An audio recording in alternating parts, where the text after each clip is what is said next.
நியூஸ்ல பாக்குறேன், அதே டெய்லர் அதே வாடகை. என்னங்க இது? தளபதி மாதிரியே சட்டை, தளபதி மாதிரியே பேண்ட். தலைவன் யார் தெரியுமா? அப்படி மக்கள் கடல் நடுவர் ராம்ப்ல தலைவன் ஏறி வரும்போது ஆண்களும் பெண்களும் அப்படியே அந்த சூரியனை பார்த்து சூரியகாந்தி பூக்கள் திரும்பி நிற்பதை போல தவம் இருக்கின்ற போது தனது சிரித்த முகத்தோடு சொக்க தங்க தளபதி கையசைத்து வரும்போது நடுவுல இருக்கும் பாருங்க, அந்த ராம்ப்ல ஒரு மின்னலை போல ஓடி வருகின்ற போது ஆஹா சொல்லும் போதே சிலிர்க்கும். செய்திகள்ல பாக்குற அதே மாதிரி அவரையும் கூட்டு வந்து கீழ இருந்து துண்டு எடுத்து வீசி முடிச்சது ஒரு வாட்டர் பாட்டில் எடுத்து வீசி. எனக்கு ரமேஷ் மேல கோபம். நான் என்ன சொன்னேன்? நீ எப்படி அவங்களை கடுமையா பேசலாம்? மதிப்பிற்குரிய முதல் முறை முதலமைச்சரான மு.க. ஸ்டாலின் அவர்கள் மாதிரி ஒரு கூட்டத்துக்கு போறாரு. அவர்கிட்ட ஒரு தாய்மார் ஓடி வந்து குழந்தைக்கு பேர் வைங்க யான்றாங்க. அப்படியா?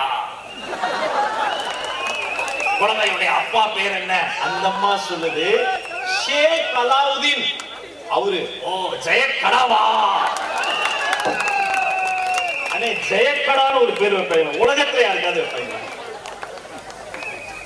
ஜெயக்கடாவுடைய குழந்தைக்கு கருணாநிதினு பேர் வைக்கிற, அது பொம்பளை குழந்தை. அவர்கிட்ட போய் இது போட்டிருக்கும் கோழி பிரியாணிக்கும் கொட்டும் காசுக்கும் கூடுகிற கூட்டம் அல்ல, அந்த தங்க தளபதி திருமுகத்துக்கு கூடுகிற கொள்கை கூட்டம் தானே. மதிப்புக்குரிய கண்ணியத்திற்குரிய அன்புக்குரிய எங்கள் மீது பாச மழை பொழியக்கூடிய நகராட்சி தலைவி நளினி அம்மாக்கு ஒண்ணு சொல்லிக்கிறேமா.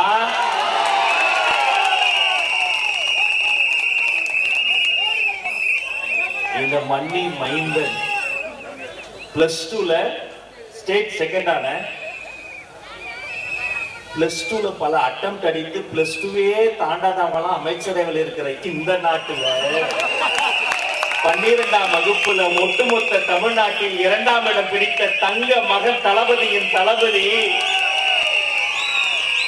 ஆக சிறந்த படிப்பு. ரஷ்யாவில தடுப்பூசி கண்டுபிடிச்சாங்க கொரோனாவுக்கு.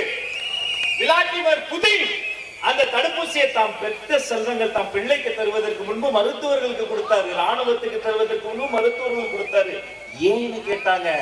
புதின் சொன்னார், ஒரு ராணுவ வீரனை உருவாக்க எனக்கு 3 ஆண்டுகள் போதும், ஆனா ஒரு மருத்துவனை உருவாக்க ரஷ்யாவுக்கு 30 ஆண்டுகள் வேணும். மருத்துவர்கள் வாழும் தெய்வங்கள்னு புதின் சொன்னார்.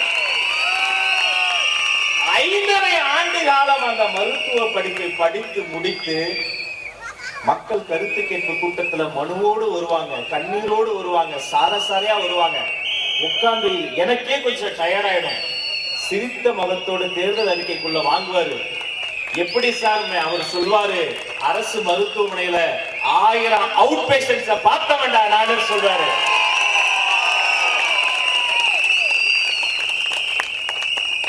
அதன் பிறகு இந்திய துணை கண்டத்திலேயே கடினமான ஒரு தேர்வு, நெகட்டிவ் மார்க்கிங் சிஸ்டம் இருக்கு. ஒரு அட்டெம்ப்ட்ல ஒரு குழந்தை அதை பாஸ் பண்ணவே முடியாது. அப்படியே பிரிலிம்ஸ் கிளியர் பண்ணாலும் டெல்லியில் நடைபெறுகிற அந்த நேர்முக தேர்வில் நீங்கள் கலந்து கொண்டு பேசணும். அதுல கிளியர் பண்ணாலும் அந்த கிளியரன்ஸ்க்கு பிறகு மட்டும் ரேங்கிங் சிஸ்டம் இருக்கு. அந்த ரேங்கிங் சிஸ்டம் பிறகு ஒரு ட்ரைனிங் இருக்கு. பின் அந்த ட்ரைனிங் முடித்து சில பணியிடங்களை அனுப்புவாங்க. இந்தியாவை ஆளுவது அரசியல் தலைவர்கள் என்று நினைத்துக் கொண்டிருக்கிறீர்களே, அல்ல. IAS IPS நம்மால் முடிச்சார். இந்த IRS அதிகாரிகள் தான் கவர்னன்ஸ் ஆஃப் தி கண்ட்ரி. இந்தியாவை நிர்வாகம் செய்யறாங்க. +2 முடிச்சாரு, MBBS முடிச்சாரு, IRS முடிச்ச கமிஷனருங்க. நம்ம ஊர்ல இந்த கவுன்சிலருங்க பண்ற பந்தா இருக்கு பாருங்க. கவுன்சிலர் முந்தானேத்து வரைக்கும் பொட்டுக்கடையில முருகு தின்னுட்டு இருப்பாரு. சவுக்கு சவுக்கு சவுக்கு. கவுன்சிலர் ஆயிட்டா கரை வெட்டி இல்ல, கார்ல உட்காந்துக்கிட்டு விட்டு வரைக்கிட்டு யாருமே இல்ல. கரண்ட் கம்பத்தை பார்த்து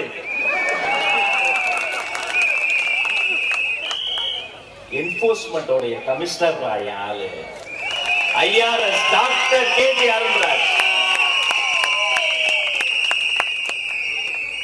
ஒரு நதி இருக்கு பாருங்க, பல கரை தொட்டு மண் தொட்டு மணல் தொட்டு எங்கெங்கோ சென்று கடைசியில் கடல் தொடுவதை போல இந்த நதி பல நதிகளின் கரைகளை தொட்டு கடைசியில் கலந்த பாச கடல் என் தங்க தளபதி என்ற கடலில் கலந்திருக்கிறது இந்த நதி.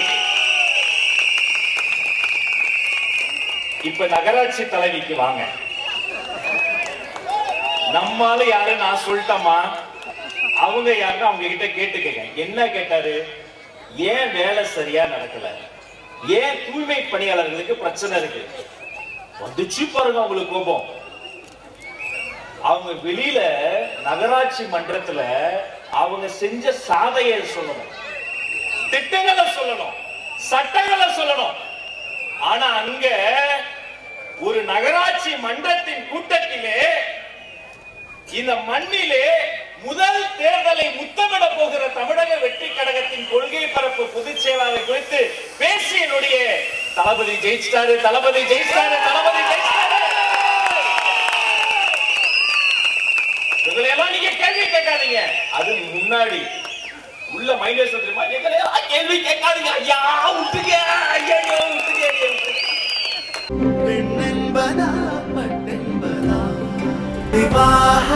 மணப்பெண்ணின் பிரத்யேகமான திருமணம் விவாஹா தி சென்னை சில்க்ஸ்.